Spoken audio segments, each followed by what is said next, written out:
Good evening. Welcome to the regular evening council meeting for Monday, April 24th, 2023. I'd like to call this meeting to order. This meeting is being recorded live and is streaming on the District of Summerland YouTube channel. All representations to council, written or verbal, will form part of the public record and be available to the public for viewing electronically or as a written record. Perfect timing. Corporate officer, any late items? If I could get approval of the agenda, please. Councillor Van Elfen, Councillor Betts, all in favor? Okay, consent agenda. Would anybody like to remove anything from the consent agenda? Nothing. Okay, so if I could get approval of the consent or adopt the consent agenda. Councillor Peak, Councillor Van Elfen, all in favor? That carries. No bylaws from public hearings. Straight on to my report. Earth Week culminated yesterday with the traditional community planting event. This year it was held at Peach Orchard Beach Park, and if you happen to be down in the area, take a look at the newly planted bushes and shrubs on either side of the boat launch. It was great to see so many members of the community out digging and planting, especially families with young children, including Councillor Betts and her children. It was also great to see our fire department out in force, not just to supply water, but to get involved in the planting themselves. Also, our district gardener and groundskeeper, Heather Minogue, provided amazing support the whole weekend. And a sincere thank you to Lisa Scott from the Okanagan-Similkameen Invasive Species Society for organizing the planting celebration, as she has done every year for the past 17 years. Earth Week in Summerland has always been a grassroots celebration where the municipality works in partnership with different community groups and individuals. It's what makes it possible for us to celebrate not just Earth Day, but a whole Earth Week with events running from Monday to Sunday. The actual International Earth Day is April 22nd, which this year fell on Saturday, this past Saturday. It was an especially busy day with the market and EV car show and other community happenings. I had the honor of kicking off the day with the ceremonial planting of a new maple tree in Memorial Park.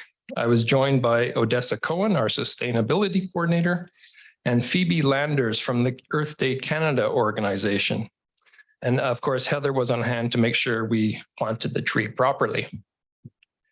Phoebe spent the weekend in Summerland to help facilitate our role as spokesperson for this year's national campaign to get more municipalities involved in Earth Day. A lot of photos and videos of Summerland were posted on the Earth Day Canada's social media sites all throughout the weekend. I think Phoebe was highly impressed with all our efforts, and the choice of Summerland as this year's spokesperson was most certainly validated. She said, "We have raised the bar for other communities." Special thanks to Odessa for her work leading not only our local Earth Week events, but also the national campaign. Besides Earth Week, there have been quite a few other events of note recently.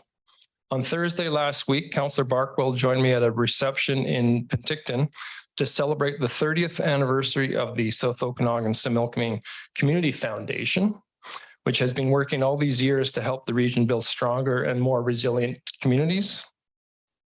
Last Sunday, April 16th, Councillor Van Elfen and I joined Summerland Minor Hockey for their year-end awards ceremony and the raising of the banner for the U15 Tier 4 provincial champions. On April 15th, I attended the Hunters Hill open house where Patrick Murphy gave me a tour of the latest phase of the development. On April 14th, Councillors Peak and Van Elfen joined me at a flag raising and name giving ceremony at School District 67 administrative offices in Penticton. In a very heartfelt ceremony, the flags of the Penticton Indian Band and the Okanagan Nation were raised alongside the British Columbia and Canadian flags. That was followed by a ceremony unveiling the renaming of the school board's IMC building to the ASIA House, Sia is the Saskatoon berry and is the Silex food chief representing what grows above the ground, which is meant to bring to mind our youth and children. On April 12th, Councillors Van Elfen and Betts joined me at a sponsors night for the Between the Lakes powwow hosted by the Four Seasons Cultural Society at the PIB Community Hall. This was the first of a series of Wednesday powwow nights leading up to the main powwow in June. Any member of the public can attend these Wednesday powwow nights. And on sponsors night, we were treated to dances from Nicole Schellenberg and Tyrone Kruger, who will bear the titles of head woman and head man at the main powwow. Finally, on April 11th and April 12th, Deputy Mayor Traynor and I had the honor of cutting the ribbons to open 2 new local daycare centers, the Learning Cove and Making Waves Daycare. The district supports improving access and increasing the number of daycare spaces in the community in line with the needs outlined in the South Okanagan-Smilkameen Child Care Action Plan. That's my report, and now I'll ask the CIO for his. Thank you. All right, some good news this evening. Staff have been able to source and purchase temporary fencing for the new pop-up dog park at Peach Orchard. We were able to get enough fencing to make it a full acre, and we anticipate the fencing will be delivered on site May 3rd to 5th. Installation will be done by our staff, depending on the weather and when the delivery arrives. We will do a news release once it's installed to make the community aware of the new location. Once the Peach Orchard pop-up dog park is installed, we'll target a time in June to install permanent fencing at the Dale Meadows location. Grass rehabilitation and construction will take approximately 4 weeks. Thus, the dog park will be closed for the public during that time. One of the consistent comments from users of the dog park at Dale Meadows has been that it would be nice to make the park a little bigger if possible. Staff did further analysis on that consideration of operational needs and infrastructure there, and I am pleased to report that we will be able to go from 0.22 acres to 0.35 acres when we put up the permanent fencing by pushing the western boundary a bit. As council's aware, we will be deconstructing the Kinsman Pier this summer. It's exciting that council has set aside money from our portion of the Growing Communities Fund to allow for a basic replacement of the pier. We have met with Rotary regarding the proposed partnership, and with council's formal approval of that partnership approach today in the afternoon meeting, we will be bringing back design options to a future meeting with the intent that the fundraising can take us from a basic design to something more deluxe. To do anything in the water, we must meet a lot of environmental standards, so we have been working to get authorizations from the province for the work. Because the pier has been determined by an engineering professional to be unsafe for public use, we will be taking the decking off the pier soon to avoid any unauthorized use as the water warms up. Some of the materials for the deck are still in good shape and so can be repurposed for other building projects rather than thrown away. To get the pier fundraising kickstarted, the Rotary has agreed to take possession of the material of the decking there, and we will be selling it, or they will be selling it rather, to raise funds towards the pier. Once the decking is off, it may be a month or 2 before we can get permission to remove the piles. To pull the rotten piles, comprehensive work has to be done by a qualified environmental professional to survey and relocate any rocky mountain ridge mussels in the area when the water is exactly 72 degrees. There are also some birds who have made nests in the rotten piles, and so we will need to wait until they move on after nesting season to avoid any impacts there as well. So there may be a number of piles in the water without decking for a period while we work through this process. Finally, when we do receive those authorizations to build the new pier, the qualified environmental professional will need to return to the site to catalog the mussels once again and determine if there's been any loss during that period. We are targeting 2024 for construction of the new pier. With that, I end my report. Okay, thank you. Council, any questions with or either the CO or myself? No? Oh, yeah, Councillor Trainer. I just have a quick question about the pier. Council had budgeted 200,000 to remove it. Is that still what we're expecting to spend on it? I know today Joe had said that staff may be removing some of the decking. So is that still what you're expecting for the budget? Thank you. And through the chair. So just for clarity, the 200,000 council budgeted in 2023 is for removal, but also to get a consultant to help us with options. So we're anticipating somewhere in the mark around $100,000 for removal. And even though staff might do some of the work, the way our system works is we still have to build that time to the project.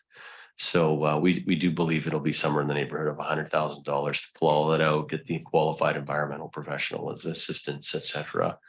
And the remaining money will be towards those preparation of the options. Okay, great. Thank you. Okay, thank you. This is the public comment opportunity. So anybody like to make a comment on any agenda item that does not require have a statutory requirement for public input? So that's basically anything except the two development reports, 91, 92. Don't see any. Okay, so we'll move on to the development reports. 9.1 development variance permit on Victoria Road South. And this will be our planning technician. Shannon, thank you. Evening, Council. Application number DVP 23006 is located on 11010 Victoria Road South. The reasoning for the variance application is to allow a two-storey carriage house. As you can see from our slide, this is the proposed two-storey carriage house with a height of 7.2 meters at the highest point. The site plan shows the existing principal dwelling located to the rear of the property and the proposed carriage house to be located in the available land to the front of the property on Victoria Road South. 11010 Victoria Road South is designated as low-density residential in our official community plan. This is consistent with all surrounding properties, as you can see from the map. This designation allows for single detached homes with additions of either a secondary suite or a carriage house. You will find the low density designation within fully serviced areas of our district with links to transportation and connectivity. The property is zoned RSD1I residential medium lot. This zone permits a carriage house, but only as an accessory use to the principal building. A condition of the carriage house is that the maximum height shall be 4.5 metres for a single storey, or it can be raised to 7.5 when the dwelling portion is located above a detached garage. In this case, the applicant is requesting the following variances to allow the construction of the carriage house to be approved. Our zoning bylaw states that on lots less than 1,000 square metres, a carriage house shall not exceed the height of the principal dwelling. On Victoria Road, 11010 is an area of 647.5 square metres, well under the 1,000 metre allowance. And when no garage is on the ground floor, the carriage house cannot exceed the single storey of 4.5 metres. Applicants are proposing to split the allowable living area of 90 square metres over the two storeys, with 42.01 square metres on the ground level and 39.96 square metres on the second storey, with a total livable area of 81.97 square metres, again underneath the allowance of 90. The variance file was circulated to our internal departments for consideration. The following comments was noted. Staff Staff have discussed the comments with the applicant regarding the access points to the property. They have voiced that they would like to retain the Victoria Road driveway for the carriage house and continue to use the Adams Avenue access for the principal dwelling. Staff have advised the applicant that an additional variance could possibly be required as per the driveway access bylaw. And staff are looking for guidance from council this evening on this matter. Points of discussion for consideration for this application are the existing lot setbacks create limitations for a single-storey building footprint. The applicants are not looking to increase the living area allowance of 90 square metres allowed for a carriage house, but they have designed it skillfully over 2 levels. Locating the carriage house in the front yard is consistent with the front yard setback of other single-family homes on Victoria Road South.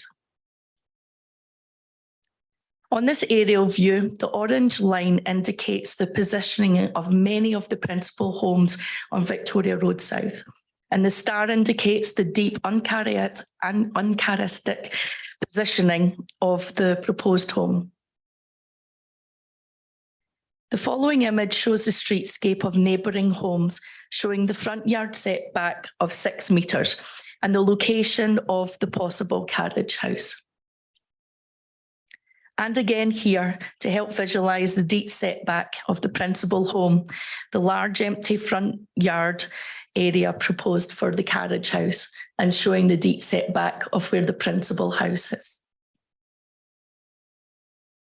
In summary, given the constraints of the yard setbacks and the orientation of the proposed carriage house being consistent with the build form of single-family dwellings that front Victoria Road South, staff are supportive of the height variance to allow for the 2-storey carriage house on a lot less than 1,000 square metres, with a principal dwelling with only 1 storey. Thank you for your consideration. Okay, thank you, Council. Any questions? Councillor Peak. Thank you, Your Worship. Did we receive any comments from the public on circulation? No, we didn't have any concerns or considerations back from the circulation.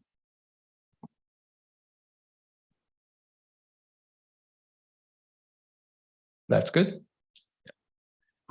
Any other questions? None. Would somebody like to bring a motion forward? Councillor Van Elfen. Bring forward the staff recommendation, Mr. Mayor. Okay, second. Councillor Betts. Any further discussion? Councillor Van Elfen and then Betts. Just through to our planning department, it's nice to see our planning department working with individual property owners coming up with solutions. And I think the 2-storey concept on this piece of property is a good solution. And to make this go forward, I appreciate the effort. Thank you. Thank you, Councillor Betts. Okay, yeah, these kind of streets where you back onto another street are always present some challenges, but so well done. I'll call the Councillor Peak. Yep. May I address the driveway access, or is there an opportunity after this? Oh, that's a good point. Good thinking. I think, If I may. Yeah, absolutely. I think the solution on this property is the right solution for a carriage house to be done in this matter. But I also think that the driveway access should have the opportunity to go onto Victoria Street, and the main house could continue with its access off of Adams Avenue.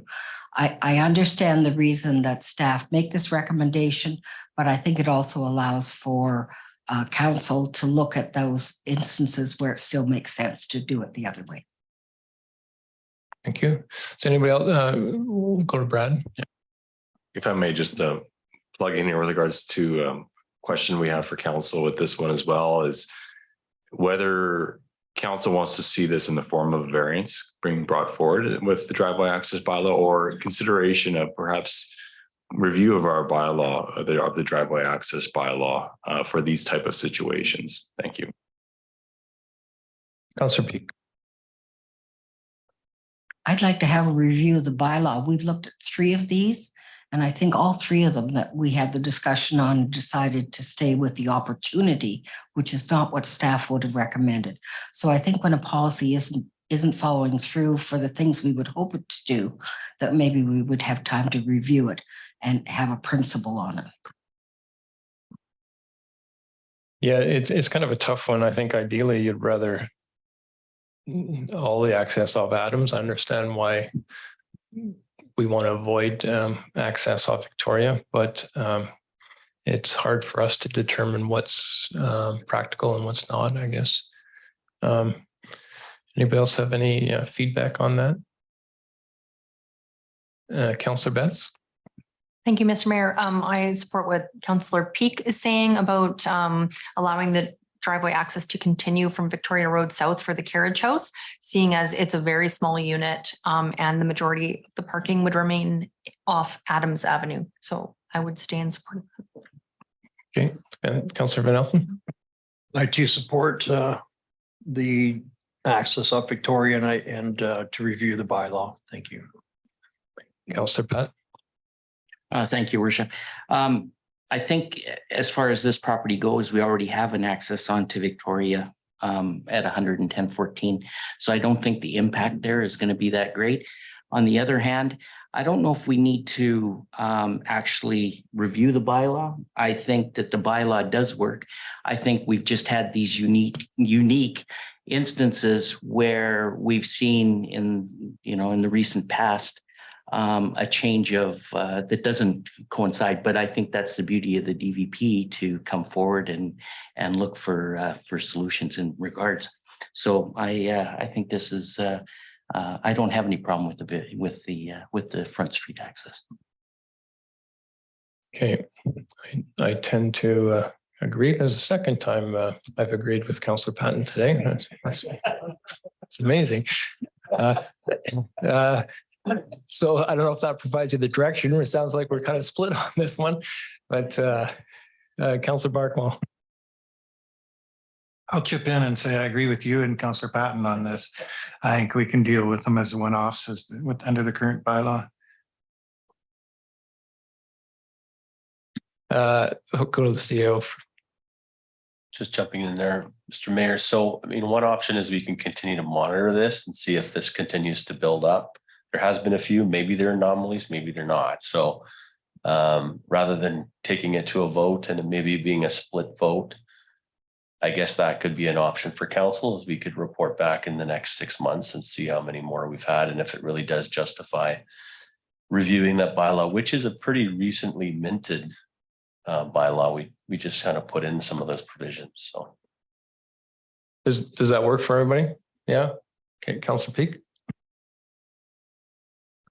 I'd like to say I don't think we need a variance for the driveway either. I think it can be incorporated in this discussion.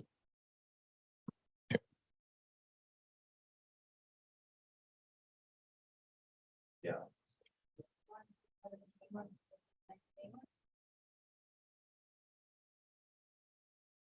Okay, since it's on the floor, so we'll vote for this motion that's on the floor.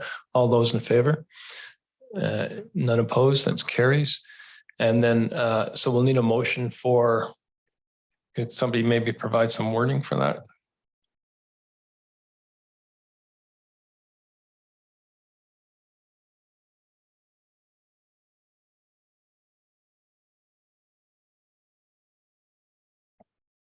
Sure. So the development, I got the right place, sometimes get the wrong place. At 110110 Victoria Road South, that the driveway be allowed from Victoria Road South. Does that make sense? From the location, which is the address 11010 Victoria Road South, that the driveway access be allowed from Victoria Road South.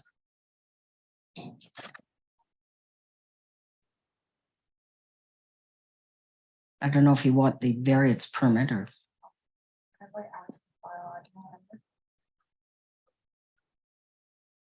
Be very permit a secondary driveway. Yeah.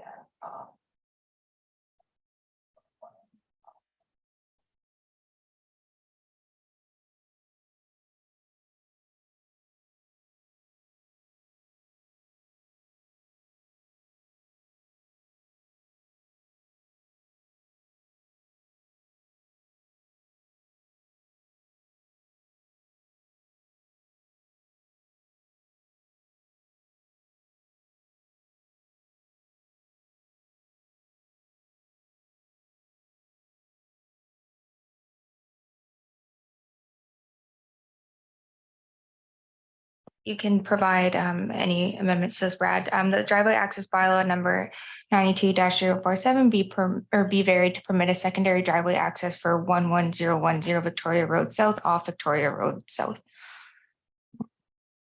Okay, that works for you, Councillor Peak? Yeah, okay, could I have a seconder for that? Councillor Van Elfen, any discussion? We've discussed it. All in favor? And none opposed, that carries. Item new 9.2 and another development variance permit for the placement of docks. And this will be our Director of Development Services. Thank you, Worship. The district is in receipt of a development variance permit application that's been jointly submitted by 3 property owners to vary the maximum length of a dock to the district zoning bylaw to allow for the placement of 2 docks at 73 meters in size, in length. In the district zoning bylaw, these subject properties are zoned RSD2, which is a residential large lot zoning. And the waterfront in front of the properties, subject properties, are zoned WZ1, which is our recreational water use zone, which does allow for private docks to be placed up to 100 meters into Okanagan Lake. Specifically in the WZ1 zone, there's a section 14.1.5.a, which limits the length of a dock for recreational use to a maximum of 40 meters. The applicants are proposing to increase the maximum dock size to 73 meters to place 2 docks. One would be that shared, that will be 73 meters, and then one that's a private dock only, that's also 73 meters. Sorry. So these 3 property owners have submitted a joint application for a variance. 2 of the property owners are located at 2590 and 255 Landry Crescent. They are the ones proposing to place the shared dock with access to both their properties, and actually the dock placed along the adjoining property line of both those properties. The second dock is, like I mentioned, a private dock for 2490 Landry Crescent. And so again, measured at 73 meters. And for council's background, these owners were the same that recently purchased a small sliver of walkway land from the district that was adjacent to Okanagan Lake in order for them to have the rights to apply for a dock with the province. Here's just a schematic of the shared dock design with a property boundary kind of straddling upland of where it's being placed. And then here are the dimensions for the single dock. In circulating this application internally, we've received the following comments for community services. Specifically, their main concern is maintaining access and public use of James and Mary Gartrell Trail, which is confirmed because the dock will only go up to the natural boundary of the lake. Fire department, the proposed dock is for residential and private uses only, so they really didn't have that many concerns. In terms of discussion, so in the applicants jointly have submitted environmental assessments along with their application. The assessments indicated that the unique characteristics of Truck Creek in this area justifies the need for the variance. The north part of Trout Creek is significantly shallow, for those councillors that are already aware. And with the only way that boat access that can be achieved was either through a dock length extension into the water or potentially dredging. This is evidenced by the historical docks. If you look at the aerial photography around that north part of Landry Crescent, you can see that those smaller docks in length have been dredged to provide that boat access required for 0.8 meters of water depth. The qualified environmental professional found that for extending the docks to a length of 73 meters, that dredging could be avoided, and it would be, from an environmental perspective, much more better for the natural aquatic environment for the placement of a dock in that area. Furthermore, in terms of the discussion, so the staff do note that in the deliberation and review of this dock application, that the number of docks were actually reduced from 3 to 2 total, with a shared dock between the 2 adjoining property owners. So we see that as a positive, as well as it was recognized by the qualified environmental professional as less pilings, less need to do any type of disturbance to the ground for having 2 docks versus 3 for dock access.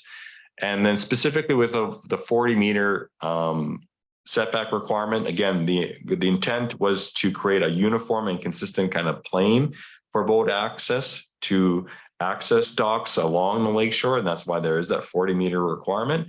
But kind of looking at this area of Trout Creek, there has been some historical precedents of longer docks being extended out into the water around that 70-meter length that would make it consistent if it was continued forward for these 3 property owners. And you can kind of see on that aerial photography I put there, that was a rough estimate of 73 meters out onto the lake from the natural boundary. And so for these reasons, staff is recommending that council move forward with the variance to this section for the 3 property owners on Landry Crescent. Thank you. Okay, thank you. Just for clarification, process, why is this 1 application and not 2 applications, 1 for each dock? So when it comes to considering 1 variance, we can consider multiple properties if it's the subject of the same variance application. In the review of the application, we thought they were very similar requests, same measurement, different properties, same area. So we considered it all as 1 application. Thank you. Council, questions? No questions? Councillor Betts. Thank you, Mr. Mayor.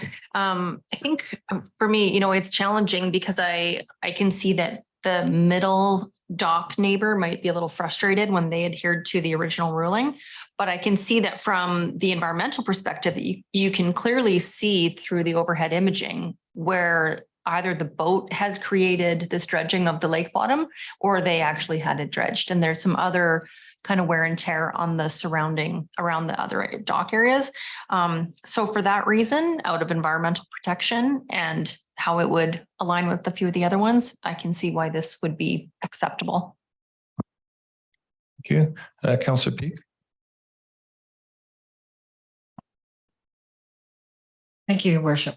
I want to comment on the fact that over time, we've learned that the environmental impact of dredging is something that we don't wish to see. And where there are shallow waters, that in fact, the longer docks answer the environmental impact in a much better way. And I'm pleased that we've been able to combine 2 docks so that the impact of, we've just lessened the number of places where that activity is going to take place. So I would like to commend the planning department plus the applicants at those considerations. And I do understand the province has part of this jurisdiction as well. Thank you. Brad, if this wasn't approved, what would their options be?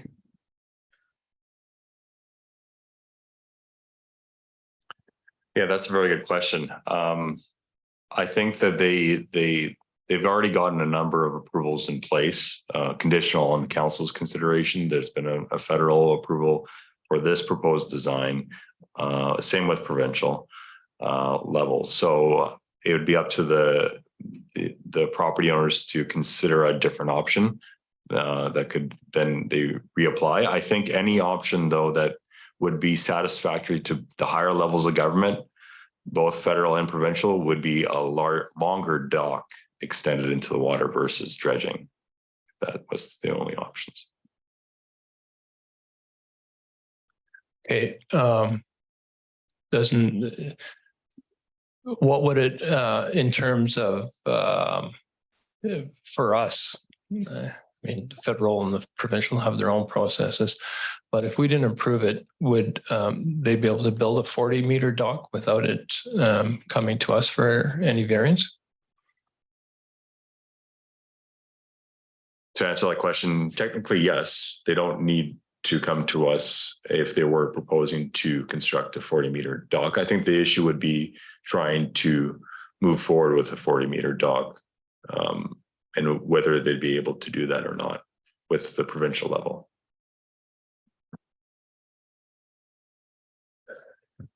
Anybody else? Any questions, comments? If not, if somebody could put a motion on the table. Councillor Van Elfen. Thank you, Mr. Mayor, to move the staff recommendation.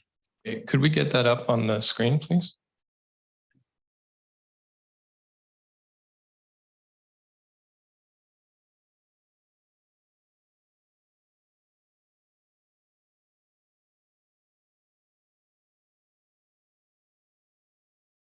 So it's to approve the extension to 73 meters. Is there a seconder for that motion? Councillor Trainer. Okay, any further discussion? There it is. Councillor Patton. Thank you, Worship.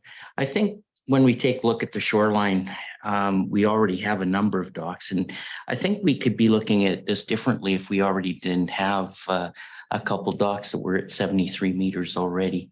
And I think now that we've opened that door, I don't think that it would be. I don't think that we can shut it on this application. I think that we've allowed it, and I think we've set ourselves a precedent on moving forward. I agree with Councillor Peak in regards to the environmental component of it, and going from 2 to 3 is better. But I think because we've already got the 2 out there at 73 meters, I think we're hard pressed not to move forward. Thank you. Yes, thank you. Councillor Trainer.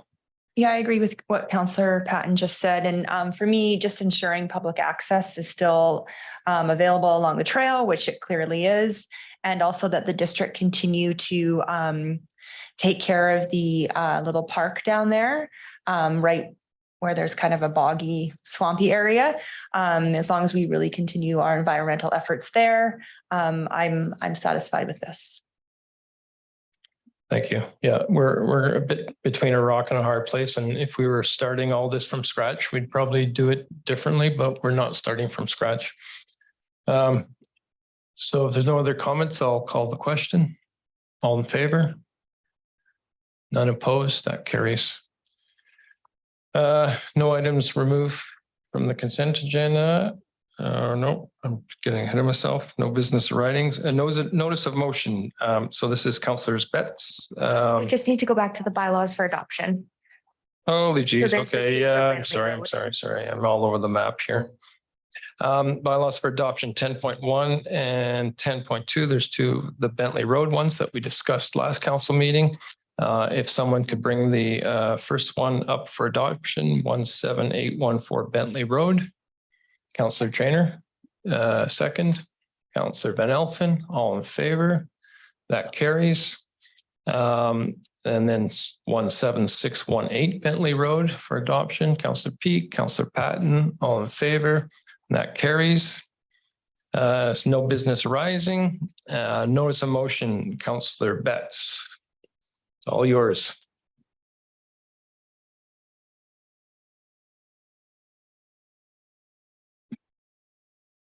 Okay, so this motion that I'm bringing forward today, the background would be that Summerland is a community full of vibrant characters, businesses, and outdoor spaces.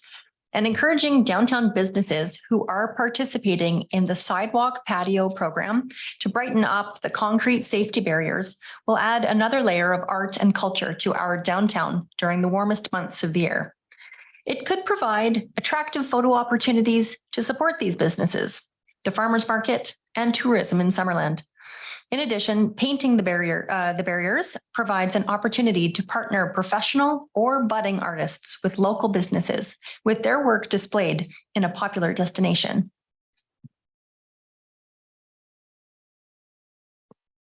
Okay. Did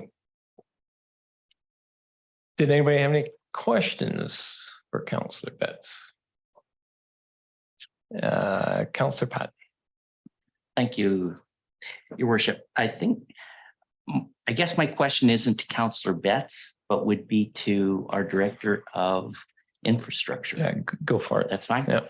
Do we rent these concrete barriers or do we purchase them?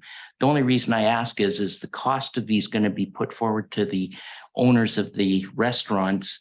Because once they're painted, no matter how nice they are taken down in the fall time and put away. And so my question being is the next season when they come out, how is that going to be? Like, if we're renting them, will they take them back being painted? I think it's a great idea. I'm just wondering about as we move forward with it. Thank you. Thank you. Good question. Through the mayor, we've purchased these blocks, and in the summertime, they'll be used for the patios. In the wintertime, we will likely reuse them for other things that are around the district as required. And then obviously we'll have them available again for the patios in the coming year. So we do own them, but they are used for more than just the patios. Councillor Betts. And just to also add to that would be the intention at the conclusion of this summer's program would be to repaint the barricades gray so that they could just be used for whatever purpose needed be. Councillor Peak. Oh, heck, leave them painted up. They're much more interesting even in the winter.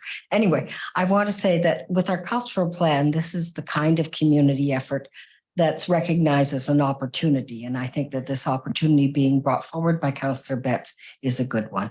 Vibrancy in our community counts. We are picturesque in so many ways that instead of having very plain objects put out for safety features, I think the opportunity to have them with murals on them is a great one. And we have wonderful artists. So that was a good idea. Thank you. Okay, so certainly in principle, I think this is a great idea. I have a couple of concerns. One would be, I guess you would call perhaps quality control. Certainly our banner program, we have the Arts Council managing that program, and we can, we've kind of, they know what they're doing. And so we're ensure that we get really nice banners because they're in charge of that whole process. So maybe that's something we just trust the local businesses that they're going to paint something that's nice. Not too rude, and but how do we monitor that?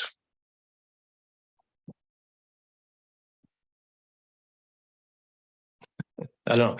So, okay, it's a rhetorical question, and the other thing, and perhaps staff can advise on this, is so I guess ideally, in an ideal situation, you paint them before you put them out in the yard or whatever, and then you come and put them out. Is there any safety concerns about paint now that they are on the streets? Are we going to close the streets to allow the painting? How would that work logistically and to ensure the people who are actually painting them, their safety? Director of Infrastructure and Works. Thanks for that, Marilyn. It's a good point. So in future years, it won't be too difficult. We can bring down the blocks and place them inside of the parking stall and just close that parking stall prior to or while they're painted, and then we can simply pull them out once they're painted. Now that they're up and the businesses have established patios somewhat, we can't close a lane of either of those roads for an artist to work in there. So we would probably have to remove the patios, like just the benches and whatever they have set up there, push the concrete barriers in, and then they can paint them up, and then we would pull them back out. They're right out, they're 15 centimeters out of the lane of traffic. So it would be pretty dangerous to have them out there. So it'd be a bit of a hassle, but it's doable. Yeah, okay. All right, Councillor Peak. Couldn't you put horses out in front of it and do it on a Sunday when it's relatively quiet rather than pushing them in and out of the space for the patio? We could potentially do that. Oh, through the mayor, sorry. We could potentially do that on a Sunday or something and actually close a lane so that they can work in that lane and then reopen the lane. Something we don't normally do for something like this, but as a one-off, we could potentially look at it before the farmer's market's in and that sort of thing. Okay, Councillor Van Elsen. They could possibly do it during the farmer's market when the road is closed. Yeah, they might want to do it before then, but. And so just finally, just for staff, do you have any concerns with this at all? And we should probably be aware if you do.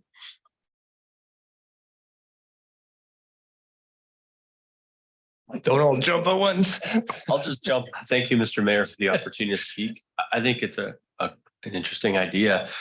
I don't know if I could even call this a concern, but, and maybe it's just my imagination, but I do wonder about the artwork because we don't have any real clear controls at this time. I mean, ideally, we'd have a public art policy before we engaged in the activity, but that adds time. So I recognize that, but I guess I would just say that's the one concern I have.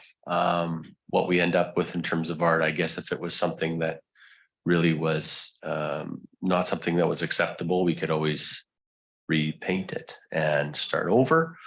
But art is one of those things, different strokes for different folks. So I think even if we move forward in the short term with this, I think the idea of maybe a public art policy or some parameters maybe in place for next season would put us into an ideal situation for next time. Yeah, certainly in the eye of the beholder, as they say. So we can just keep our fingers crossed this year, I guess. Councillor Peak. Not to belabor, but I know that there have been discussions with our recreation director about a public art policy. And I did mention as liaison to the Art Council at their last meeting that it would be good if we could assist the Lori Mullen in putting that into a policy in terms of an art policy. Okay, thank you. If there's nothing else, if Councillor Betts, you want to bring that forward? Can we get it on the screen or you can just read it out?